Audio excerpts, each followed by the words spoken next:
सांगायचंय, त्या माणसांना सांगायचंय तुम्हाला करायला ही मला द्यायचं 1च वर्ष खंडाने कामाला द्या मला. तुम्ही ऊसतोडला येता मला 1 वर्ष कामाला ठेवा तुमच्या इथे, तुम्हाला सगळं बागायती करून देईल मी एकटाच.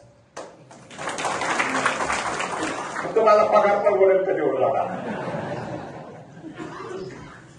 मग मी जर असा म्हणतोय की 100% बागायत करेल, अरे ही डोंगर दिसतोय, हा डोंगर दिसतोय, ही गायरान दिसतोय, ह्याला नुसत्या चर मारलाय तर तुमचं वर्षभर पाणी हालायचं नाही, सगळी बागायची होईल. मग चर चालायचं तर पैसा कुठे? मग गायरान जमिनीच्या स्कीम काय गव्हर्नमेंटच्या? मग तेव्हा सामाजिक वनीकरणाकडे ठराव जाऊन ती ताब्यात कसं द्यायचं, 3 वर्ष झाडे लावायची कुठली, किंवा काय काय ठिकाणी आम्ही पॉकलँड दिले. त्या सरपंचांनी 52 सरपंचांनी माझ्याकडून पॉकलँड घेतले, तर 52 सरपंचांनी सांगितले आम्ही डिझेल बघतो, ड्रायव्हरचं जेवण खायचं बघतो. आपण 52 गावामध्ये असं पॉकलँड दिले, मग त्यांची ती डोंगर फोडत बसतात. अनेक स्कीम आहेत, पाऊल टाका तिथे स्कीम आहे. मध्ये म्हणलं की गाय गोटे पाहिजे, आता गाय गोटे द्या नाही 5-50 हजार. भिगाऱ्याकडे कशाला 5-50 करताय? सोपा पर्याय सांगतो ना, एकदम सोपा.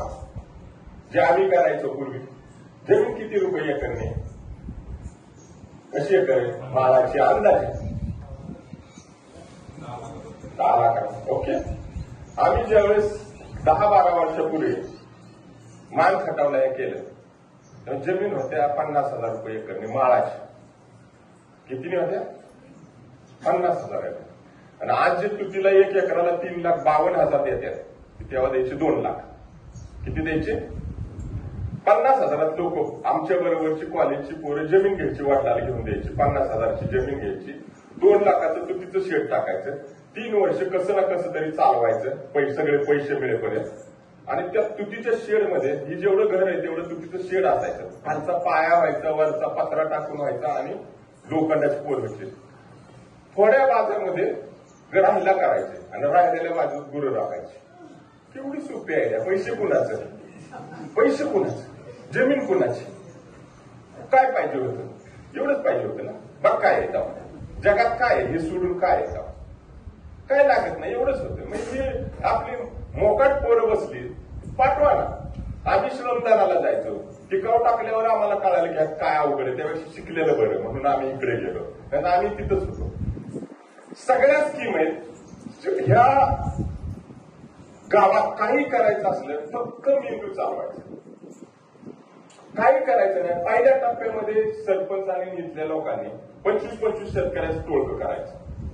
25 शेतकऱ्याला 10 लाख कसं मिळेल ते 4-5 पोरांचे डोक्यात आल्या पाहिजे. 1 विहीर घेतली, त्याला किती झालं? 1 तुटीचं एकर घेतलं, किती झालं? 3.5 लाख. किती झालं? 7.5 लाख. बरोबर. 1 गाय गोठा घेतला, त्याला किती झालं? 80,000. बरोबर. हे म्हणावं तू करायला घे पहिल्या टप्प्यामध्ये. मी एका शेतकऱ्याकडे गेलो होतो आणि त्यांनी फार चांगला शेतकरी होता म्हणून मला बोलवलं आणि गेलो तर त्याच्याकडे 2 एकर डाळिंबाची बाग होती, विहीर घेतलेली होती, सेसमधनं पंप घेतलेला होता, सगळं घेतलं. मला म्हटलं 4 लाख. मी गेलो त्याच्या ह्याच्यापाशी सांगितलं की तुझ्या इथे नाही चहा पिणार, म्हणजे तू पुण्याच्या घरात राहतो, मी नाही येणार चहा. मला मी काय करू? ते म्हटलं पहिलं आणखी 1 एकर लाव, फळसंग्रह तू ती लाव, पाहिजे तर दुसरं काय लावायचं लाव, गाय गोठा घे, पण तुझं घराचं नीट करून घे. त्यांनी मग त्याच्यात गाय गोठा घेतला, मंजूर करून घेणे केलं. पश्चिम महाराष्ट्र एवढा पुढे जायचं कारण का सांगतो तुम्हाला, की सगळ्या योजना अगदी चप्पल घालण्यापासून कपडे घालण्यापर्यंत सगळ्या योजना शासनातनं करायचं. ज्या दिवशी तुमच्या गावाला कळलं तेव्हा तुमचा विकास झाला. नाही तुमच्या आजोबा ऊस तोडीला गेले, वडील ऊस तोडीला गेले, तुम्ही ऊस तोडीला, तुमची पोरं ऊस तोडीला. तुम्ही फक्त बसा, एकदा बसा, 4-5 पोरं तयार करा, 5-6 गावात जाऊन या, जास्त येऊ नका. एक रुई जावा, एक आवलगाव जावा, एक मासाजोग जावा, तिकडं कुठलं नाही ही पण जावा. याच्यात त्या देवस्थान असल्यामुळे थोडं कपिलदारला त्यांनी चांगले केलेवर डाळिंबाची बाग घेतली. ह्या गोष्टी काय. आता गावाचा विकास हे पहिला करताना शेतकऱ्याचा विकास करायचा. गावाचा विकास करताना सांगतो, तुम्हाला माहितीये का गावात 3-4 टॉयलेट बांधता येते. कधी गेलाय व्हिडिओ म्हटलं आमच्या गावात टॉयलेट ठिकाणी पडल्यात, माझ्याकडे घ्यायलाच कोणी येत नाही. कारण आपण सगळी बीडीओ फुकट चौकात बसलेला असतो. आपल्याला काय माहिती टॉयलेट कुठून येते. जावा ना त्या बीडीओ कशी टॉयलेट मिळतं. आता हा रस्ता करायचा आहे. आता योगायोग माझ्याकडे हे होतं, पैसे शिल्लक होते, मी तुम्हाला टाकून देतो. पण मी म्हणेल, पण मी विसरून जायचो. मला आता महाराज सांगतोय ते बीडीओच्या मागे लागा, ते ठराव करा, माझ्याकडे पैसे त्याच्यातनं ते टाकून द्या. एवढे माझ्याकडे पैसे असतात की मला कळत नाही कुठे टाकावं रस्ता, आणि तुम्ही माझ्याकडे येत नाही. त्यामुळे मी तरी काय आणि येणार तरी कसा, तुम्ही तुमचा कसाही नंबर लागणार नाही माझ्याकडे यायला. आता थोडाफार महाराजांमुळे लागला तर लागला.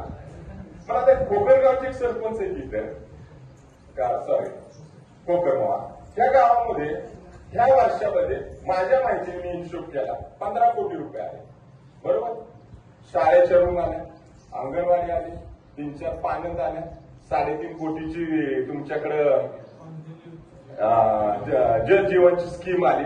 आता ह्यांच्या अगोदर 25 वर्ष काही वस्तुडील जात नव्हती का ह्यांच्या गावातली. म्हणजे झालं कसं, तर त्याला तो सरपंच एक ऍक्टिव्ह आहे आणि त्या गावात एक अधिकारी ऍक्टिव्ह आहे की जो आमच्याकडे डेप्युटी सीओ आहे. ती कधी आले की मग एकांत साहेब म्हणतो, साहेब आमच्या गावात एवढं बघा. आता मला सही इथं केली काय तिथं केली काय, माझ्या बाउंड्रीतच होणार आहे ना सही. 1031 गावात बाहेर होणार आहे.